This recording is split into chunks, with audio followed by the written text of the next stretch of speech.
Did anyone here know that in 2011, firearms homicides were at a 60-year low? That's 7 years after the assault weapon ban had been disbanded and current gun laws were in effect. Every time you turn on the TV, somewhere someone's reporting a mass shooting somewhere. Hello, my name is Master Sergeant Sean Frontwell, and I have over 24 years of military service. I own several guns that under the assault weapons ban would be considered illegal. I own them legally, and I lock them up and use them responsibly for hunting and sport target shooting. I would like to take a few minutes to share some facts with you in regards to the assault weapons ban effect on American society and solutions to curb violence that I believe would be more effective. If you turn to pages 2 and 3 of the PowerPoint handout, I have included some examples of the facts that were not shared with most of the public. The Bureau of Statistics states that in 1994, when the assault weapon ban was enacted, there were 17,500 firearms homicides in the United States. In 2004, when the assault weapon ban ended, there were 11,600 firearms homicides. In 2011, 7 years after the assault weapon ban has been ended, there were 11,100 firearms homicides, which is the lowest in 60 years, virtually unchanged since 2004 when the assault weapon ban had ended.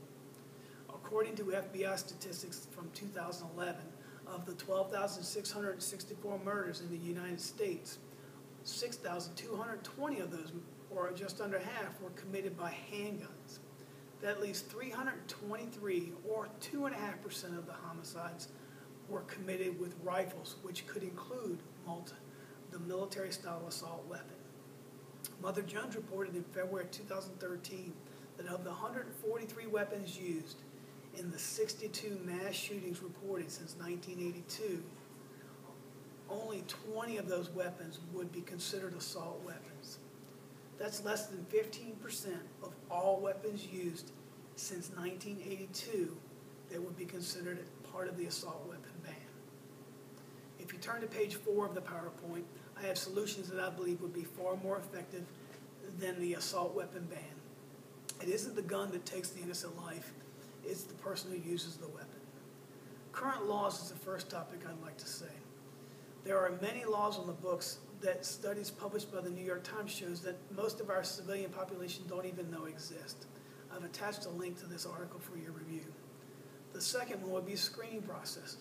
Time and time again, it is determined that the person who commits these acts of violence has some sort of mental instability in their not too distant past.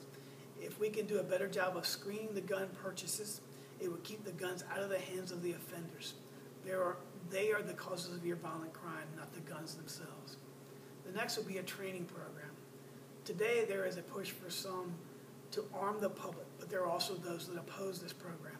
They do not believe in arming our teachers or our school bus drivers, but that really isn't too far-fetched. Even today's military sends each and every soldier through extensive firearms training every year, again before they even go into a conflict. The same would apply for our civilians. Recurring firearms training and a thorough screening process to make sure we are selecting the right individuals would make the whole process safer and more controlled. The next would be a stronger punishment policy. The decline in the firearms homicides can be attributed to changes in our culture, to include the growing prison population as offenders are taken off the streets, and as well as the decline in the crack epidemic that caused such a spike in violence in the 80s and the early 1990s. Enforcing current laws has a proven effect on violent crime.